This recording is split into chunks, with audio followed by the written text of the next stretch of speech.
प्यारे साथियों, जैसा कि आप स्क्रीन पर देख रहे हैं, आज हम पढ़ने और समझने वाले हैं मूल्यांकन कार्यपत्रक संख्या 1, जो कि सब्जेक्ट है गणित का, और ये 27 जुलाई 2021 के लिए है। तो चलिए स्टूडेंट, इसे हम प्रॉपर वे में समझते हैं। और हाँ, फर्स्ट ऑफ ऑल, आपने जो अभी तक इस वर्कशीट में किया है मैथ में, उस सब का ये मूल्यांकन है। तो आपको ये खुद पहले करके ट्राई करना है। ट्राई कीजिए, अगर आप बेहतर तरीके से कर लेते हैं तो वेल एंड गुड, नहीं करते तो भी कोशिश कीजिए जो करने का, ठीक है। और जब पहले आप ट्राई कर लीजिए, उसके बाद इस वीडियो को इस क्वेश्चन वाइज देखते रहिए, ठीक है। तो चलिए, आप पहला क्वेश्चन ट्राई करेंगे, फिर दूसरा, फिर तीसरा। चलिए, तो मैं अब ट्राई कर रहा हूँ, ठीक है। चलिए, बिंदु -2 और 6 किस चतुर्थांश में आएगा? तो बिंदु -2 और 6, ये देखिए यहाँ पे ये प्लस प्लस होता है, हमें पता है। ये प्लस माइनस होता है, ये माइनस माइनस होता है, ठीक है। और ये माइनस प्लस होता है, ठीक है। तो इसका माइनस, और तो ये किस चतुर्थांश में आएंगे? तो ये जो डियर स्टूडेंट हमारा, एक सेकेंड, यहाँ पे जो है ना, एक सेकेंड डियर स्टूडेंट, तो यहाँ पे आपका जो आएगा ये माइनस प्लस होगा, ये माइनस माइनस आएगा, ये प्लस माइनस आएगा। तो ये आपका सेकंड चतुर्थांश में, किस में है ये सेकंड आपका बी ऑप्शन करेक्ट हो जाएगा। तो आप इस बी को जो है ना क्या करेंगे, कलर करेंगे, राइट। अब आपको देखना डियर स्टूडेंट, 9, 5 और 8, 7 का HCF = 3 दिया हुआ है। तो 9, 5 और 87 का LCM क्या होगा? तो ये बेहद ही आसान है। चलिए, इसे हम बना करके आपको दिखा रहे हैं। देखिए, सबसे पहले एक फार्मूला आपको पता होना चाहिए। HCF = क्या होता है इंटू LCM = क्या होता है, ये फार्मूला आपको पता होना चाहिए, 1 और 2, ठीक है। तो यहाँ क्या है, 3 दिया हुआ HCF = LCM क्या है, हमें फाइंड आउट करना है, LCM फाइंड आउट करना है।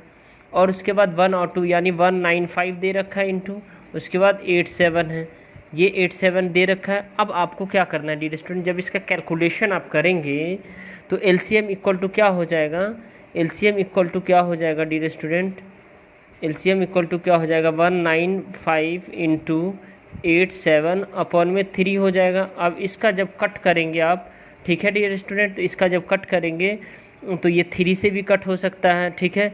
3 6 जा 18 और 1 3 5 जा 15, तो ये 65 को अगर 87 से मल्टीप्लाई करेंगे डियर स्टूडेंट, तो ये आपका जो निकल के आएगा, आपका जो वैल्यू आएगा, वो वैल्यू आपका ये रहा, ठीक है।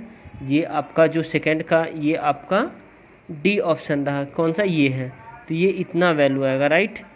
अब आपको जो है ना क्वेश्चन नंबर 3 देखना है। क्वेश्चन नंबर 3, निम्न आकृति के लिए कौन सा कथन सत्य है जहां क्यू वृत्त का केंद्र है, यानी कौन सा कथन सत्य है, क्यू वृत्त का केंद्र है।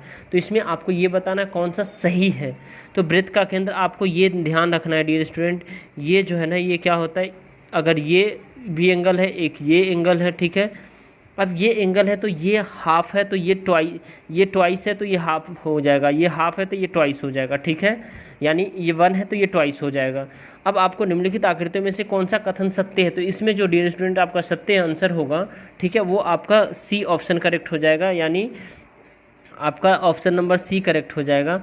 बहुपद 4x + 3 का शून्य क्या होगा? तो 4x + 3 का शून्य कैसे निकालते हैं, 4x + 3 = 0।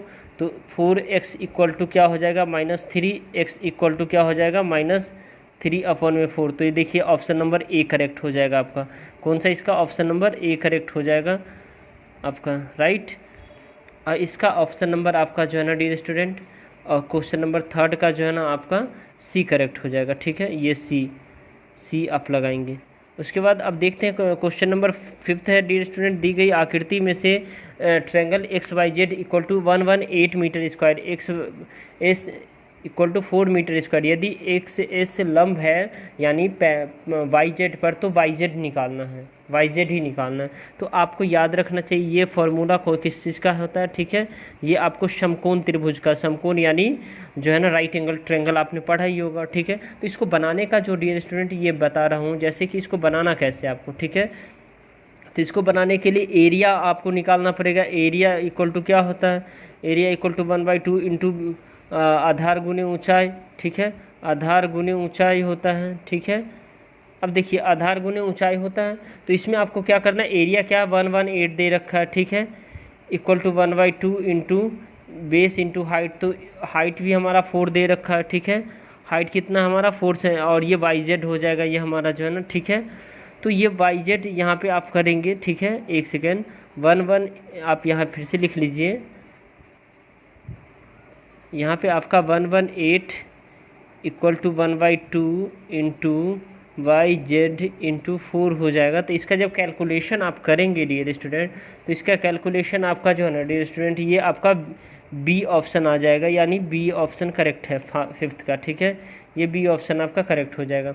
7वां का समीकरण का हल निकालिए, तो कौन सा एक्स की जगह, ये देखिए एक्स की जगह पे आप ये डालिए और 2 1, तो ये आप पुट करके देखिए आप किस में 0 आ रहा है। तो हमने डाला है तो इसमें ये 0 आ रहा है, यानी एक बार देखिए 5 into 1 plus 2 into 2 equal 2 into 2 minus 9 equal to 0। तो देखिए 5 इंटू 1 5, अब प्लस 2 2 जा 4, अब माइनस 9, 5 4 9, 9 माइनस 9 इक्वल टू 0। तो ये 0 आ गया। तो आपका जो इसका जो आंसर हो जाएगा डियर स्टूडेंट, ये 6 का आपका बी आंसर हो जाएगा, यानी ये वाला आंसर हो जाएगा। इसको आप क्या करेंगे, गोला करेंगे। चक्रीय चतुर्भुज के चारों शीर्ष स्थित होते हैं। चक्रीय चतुर्भुज के चारों शीर्ष कहाँ स्थित होते हैं डियर स्टूडेंट, ये देखिए इस तरह का जो है ना आपका चक्रीय चतुर्भुज होगा, ठीक है। चक्रीय चतुर्भुज का चारों शीर्ष, तो ये चक्रीय चतुर्भुज का जो चारों शीर्ष है डियर स्टूडेंट, वो आपका वृत्त में होता है। किस में होता है, वृत्त में होता है। तो आपका ये आपका आंसर हो जाएगा, ठीक है। उसके बाद आपका निम्न में से कौन अपरिमेय संख्या, अपरिमेय संख्या ये √36 इससे अपरिमेय संख्या है, ये भी परिमेय संख्या है, ये अपरिमेय संख्या है, यानी आपका सी अपरिमेय संख्या। आंसर आपका जो सी आंसर हो जाएगा, ठीक है। अपरिमेय संख्या जिसको PYQ के रूप में नहीं लिख सकते हैं, ठीक है। जहाँ Q नॉट इक्वल 0, यहाँ Q 0 हो सकता है, ठीक है। अब देखिए आपका क्वेश्चन नंबर 9 है डियर स्टूडेंट। निम्न में से कौन सा बिंदु वाई अक्ष पर स्थित है, कौन सा बिंदु वाई अक्ष पर स्थित है। तो आप ये देखिए फर्स्ट क्वाड्रेंट, सेकंड क्वाड्रेंट, अब वाई अक्ष पे कौन सा स्थित है। तो आपका जो है ना ये 0 और -2, 0 और -2 ये स्थित है। तो आपका इसका जो आंसर हो जाएगा आपका सी आंसर हो जाएगा। आपको ये टिक करना है, ठीक है। उसका 10 नंबर है। 10 नंबर का जो है ना, ट्रायंगल BCD की माध्यिका BM है, निम्न में से असत्य कथन का चुनाव कीजिए। गलत का आपको निकालना है, ठीक है। तो इसको डियर स्टूडेंट आपको जो करना है, ठीक है, जैसे ये देखिए ये इस तरह से बनाया हुआ है, ये होगा, ठीक है। अब इसका M हो जाएगा, ठीक है, इसका C है, इसका D है, और इसका जो है ना आपका B हो जाएगा, ठीक है। तो इससे आपको क्या करना है, फाइंड आउट करना है, इसको आपको फाइंड आउट करना है, ठीक है। अब ये बता रहा है निम्न में से असत्य कथन, तो MCD का मध्य बिंदु है, MCD का मध्य बिंदु बिल्कुल है। उसके बाद जो है ना आपका जो है ना triangle BCM area of triangle BDM ये पूछ रहा है जो है ना, निम्नलिखित से कौन सा कथन गलत है। तो यही गलत है, ठीक है, यही गलत है आपका। अब आपको जो है ना डियर स्टूडेंट ये समझ में आ गया होगा ये वर्कशीट। अगर आपको लगता है ये वीडियो आपके लिए हेल्पफुल है तो इस वीडियो को लाइक कीजिए, अपने दोस्तों तक शेयर कीजिए, और हमारे चैनल पे नए हैं तो चैनल को सब्सक्राइब जरूर कर लीजिए ताकि आपको लेटेस्ट नोटिफिकेशन मिलता रहे। Okay dear student, thank you, thanks a lot for watching.